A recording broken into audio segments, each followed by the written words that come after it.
Código de Processo Penal. O edital inicia no artigo 251. Antes de iniciar o áudio, quero pedir aí quem quiser dividir a assinatura do Gran Cursos Online ilimitada, chama no WhatsApp. Tem uma menina interessada em dividir a assinatura. Na minha não cabe mais, eu já participo de uma que é a assinatura Amigos, né? Então sai R$20 para cada. Como amanhã vai ter live do Gran, então a gente tá aí se organizando para montar grupos ali para poder assinar, quem tem interesse de assinar. E aí já tem uma menina interessada. Caso vocês tenham esse interesse, alguém aí está procurando ou sabe de alguém que tem, né, vaga na assinatura, me manda mensagem lá no WhatsApp e aí a gente faz esse encaixe. Também peço que vocês me ajudem aí na minha rifa, se vocês não puderem comprar, mas que vocês me ajudem também a compartilhar aí com os conhecidos de vocês. Eu tô fazendo uma rifa para conseguir viajar e fazer essa prova em São Paulo. Eu moro em Belém do Pará. E aí, se vocês puderem me dar essa força, no meu Instagram tá explicando certinho lá como que funciona o sorteio. Vai ser gravado, como é que fala? Vai ser numa live ali, mostrando para todo mundo, né? É uma coisa muito transparente. Eu sou uma pessoa muito transparente. E vai ser mostrado ali como vai ser o sorteio, tudinho, o nome das pessoas que tá participando. E aí custa R$20 e são 3 prêmios, tá? O primeiro R$570, ou uma panela elétrica de pressão. O segundo prêmio R$200 e o terceiro prêmio R$100. Vocês podem me pagar esses R$20 até o dia 1 de abril. Quem puder me ajudar, eu vou ficar muito agradecida. Já vendi alguns números, graças a Deus. E se vocês puderem me dar essa força aí para que eu consiga viajar e fazer essa prova, eu vou agradecer assim muito, de todo o coração, tá? Meu número tá aí embaixo. Mais informações da rifa lá no Instagram, que eu sempre deixo aí embaixo também, meu número, e-mail, Instagram. Então, quem quiser entrar em contato aí comigo, fiquem à vontade, sugerir leis, enfim, da prova que vocês aí estiverem estudando depois dessa. O edital ele inicia no título 8, do juiz, do Ministério Público, do acusado e defensor, dos assistentes e auxiliares da Justiça. Capítulo 1, do juiz, artigo 251. Ao juiz incumbirá prover a regularidade do processo e manter a ordem no curso dos respectivos atos, podendo, para tal fim, requisitar a força pública. Artigo 252. O juiz não poderá exercer jurisdição no processo em que, inciso 1, tiver funcionado seu cônjuge ou parente, consanguíneo ou afim, em linha reta ou colateral, até o 3º grau, inclusive, como defensor ou advogado, órgão do Ministério Público, autoridade policial, auxiliar da Justiça ou perito. Inciso 2. Ele próprio houver desempenhado qualquer dessas funções ou servido como testemunha. Inciso 3. Tiver funcionado como juiz de outra instância, pronunciando-se de fato ou de direito sobre a questão. Inciso 4. Ele próprio ou seu cônjuge ou parente, consanguíneo ou afim, em linha reta ou colateral, até o 3º grau, inclusive, for parte ou diretamente interessado no feito. Artigo 253. Nos juízes coletivos, não poderão servir, no mesmo processo, os juízes que forem entre si parentes, consanguíneos ou afins, em linha reta ou colateral até o 3º grau, inclusive. Artigo 254. O juiz dar-se-á por suspeito e, se não o fizer, poderá ser recusado por qualquer das partes.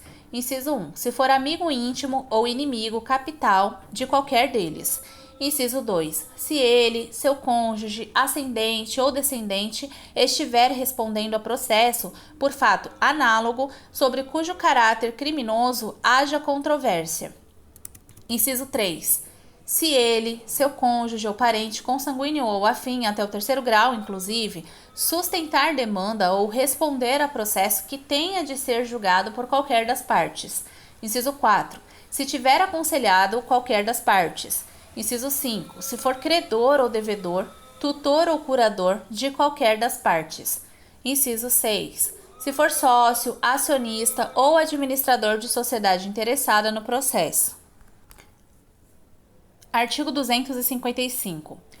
O impedimento ou suspeição decorrente de parentesco por afinidade cessará pela dissolução do casamento que lhe tiver dado causa, salvo sobrevindo descendentes, mais ainda que dissolvido o casamento sem descendentes, não funcionará como juiz o sogro, o padrasto, o cunhado, o genro ou enteado de quem for parte no processo. Artigo 256. A suspeição não poderá ser declarada nem reconhecida quando a parte injuriar o juiz ou de propósito der motivo para criá-la. Capítulo 2. Do Ministério Público. Artigo 257. Ao Ministério Público cabe: inciso 1. Promover privativamente a ação penal pública na forma estabelecida neste Código. E inciso 2. Fiscalizar a execução da lei. Artigo 258. Os órgãos do Ministério Público não funcionarão nos processos em que o juiz ou qualquer das partes for seu cônjuge ou parente consanguíneo ou afim, em linha reta ou colateral até o 3º grau, inclusive, e a eles se estendem, no que lhes for aplicável, as prescrições relativas à suspeição e aos impedimentos dos juízes. Artigo 261. Nenhum acusado, ainda que ausente ou foragido, será processado ou julgado sem defensor. Parágrafo único.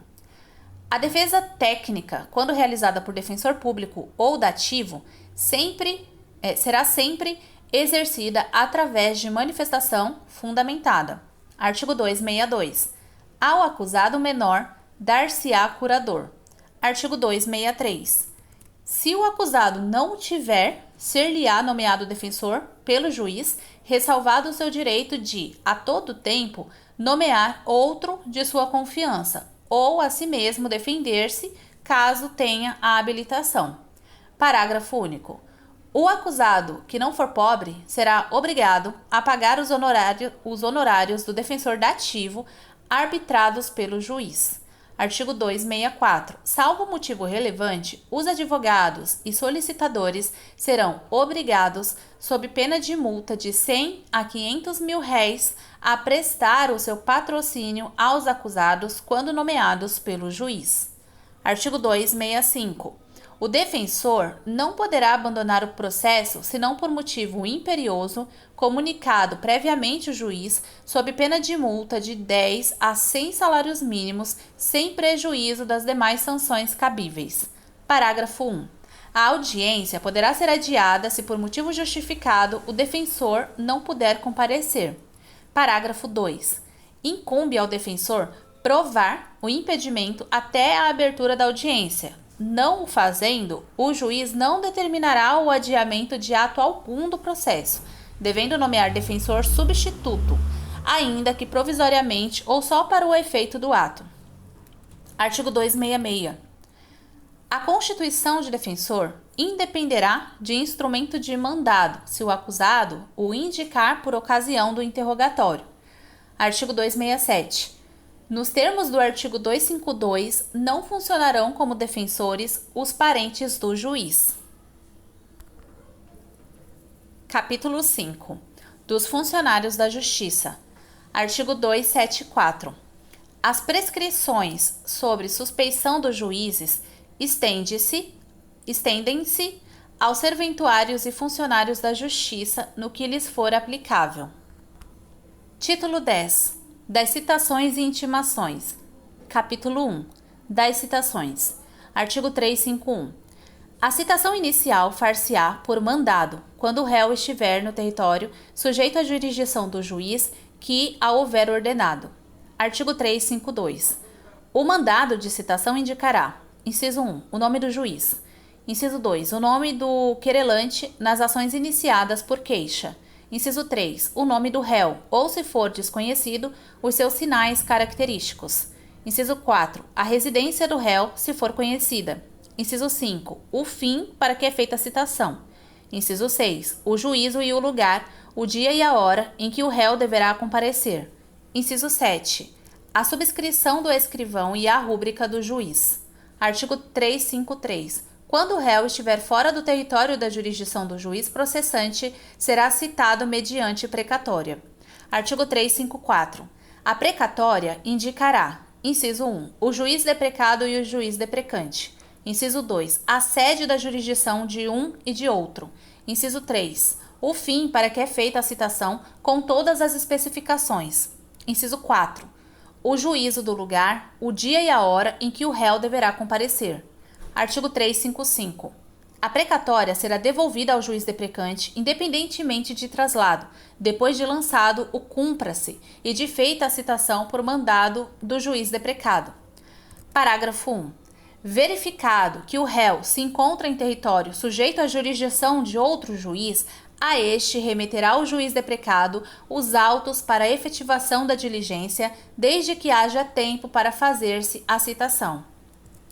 Parágrafo 2. Certificado pelo oficial de justiça que o réu se oculta para não ser citado, a precatória será imediatamente devolvida para o fim previsto no artigo 362. Artigo 356. Se houver urgência, a precatória que conterá, em resumo, os requisitos enumerados no artigo 354, poderá ser expedida por via telegráfica depois de reconhecida a firma do juiz, o que a estação expedidora mencionará. Artigo 357. São requisitos da citação por mandado. Inciso 1. Leitura do mandado ao citando pelo oficial e entrega da contrafé, na qual se mencionarão dia e hora da citação. Inciso 2. Declaração do oficial na certidão de entrega da contrafé e sua aceitação ou recusa. Artigo 358. A citação do militar far-se-á por intermédio do chefe do respectivo serviço. Artigo 359. O dia designado para funcionário público comparecer em juízo, como o acusado, será notificado assim a ele como ao chefe de sua repartição. Artigo 360. Se o réu estiver preso, será pessoalmente citado. Artigo 361. Se o réu não for encontrado, será citado por edital com prazo de 15 dias. Artigo 362. Verificando-se que o réu se oculta para não ser citado, o oficial de justiça certificará a ocorrência e procederá à citação com hora certa, na forma estabelecida nos artigos 227 a 229 da Lei 5869, de 11 de janeiro de 73, o Código de Processo Civil. Parágrafo único. Completada a citação com hora certa, se o acusado não comparecer, ser-lhe-á nomeado defensor dativo. Artigo 363. O processo terá completada a sua formação quando realizada a citação do acusado. Parágrafo 1. Não sendo encontrado o acusado, será procedida a citação por edital. Parágrafo 4. Comparecendo o acusado citado por edital em qualquer tempo, o processo observará o disposto nos artigos 394 e seguintes deste Código. Artigo 364. No caso do artigo anterior, o número inciso 1, o prazo será fixado pelo juiz entre 15 e 90 dias. De novo, minha voz falhou. Artigo 364. No caso do artigo anterior, número inciso 1, o prazo será fixado pelo juiz entre 15 e 90 dias, de acordo com as circunstâncias, e no caso de o número do inciso 2, o prazo será de 30 dias. Artigo 365. O edital de citação indicará: inciso 1, o nome do juiz que a determinar. Inciso 2, o nome do réu ou, se não for conhecido, os seus sinais característicos, bem como sua residência e profissão, se constarem do processo. Inciso 3, o fim para que é feita a citação. Inciso 4, o juízo e o dia, a hora e o lugar em que o réu deverá comparecer. Inciso 5, o prazo que será contado do dia da publicação do edital na imprensa, se houver, ou da sua fixação. Parágrafo único. O edital será afixado à porta do edifício onde funcionar o juízo e será publicado pela imprensa onde houver, devendo a afixação ser certificada pelo oficial que a tiver feito e a publicação provocada por exemplar do jornal ou certidão do escrivão, da qual conste a página do jornal com a data da publicação. Artigo 366. Se o acusado citado por edital não comparecer, nem constituir advogado, ficarão suspensos o processo e o curso do prazo prescricional, podendo o juiz determinar a produção antecipada das provas consideradas urgentes e, se for o caso, decretar prisão preventiva nos termos do disposto no artigo 32. Artigo 367. O processo seguirá sem a presença do acusado que, citado ou intimado pessoalmente para qualquer ato, deixar de comparecer sem motivo justificado, ou, no caso de mudança de residência, não comunicar o novo endereço ao juízo. Artigo 368. Estando o acusado no estrangeiro, em lugar sabido, será citado mediante carta rogatória, suspendendo-se o curso do prazo de prescrição até o seu cumprimento. Artigo 369. As citações que houverem de ser feitas em legações estrangeiras serão efetuadas mediante carta rogatória. Capítulo 2. Das intimações. Artigo 370.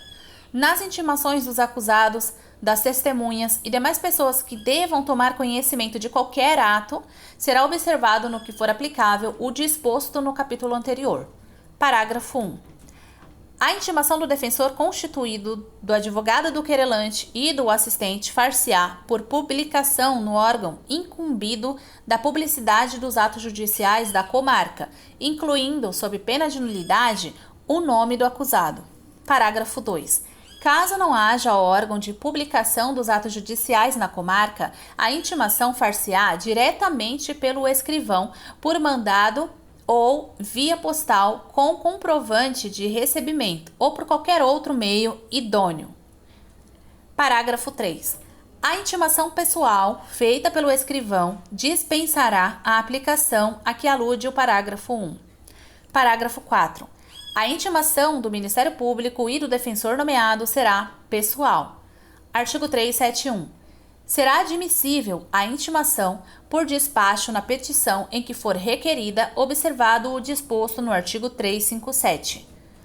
Artigo 372. Adiada por qualquer motivo a instrução criminal, o juiz marcará desde logo, na presença das partes e testemunhas, dia e hora para seu prosseguimento, do que se lavrará termo nos autos.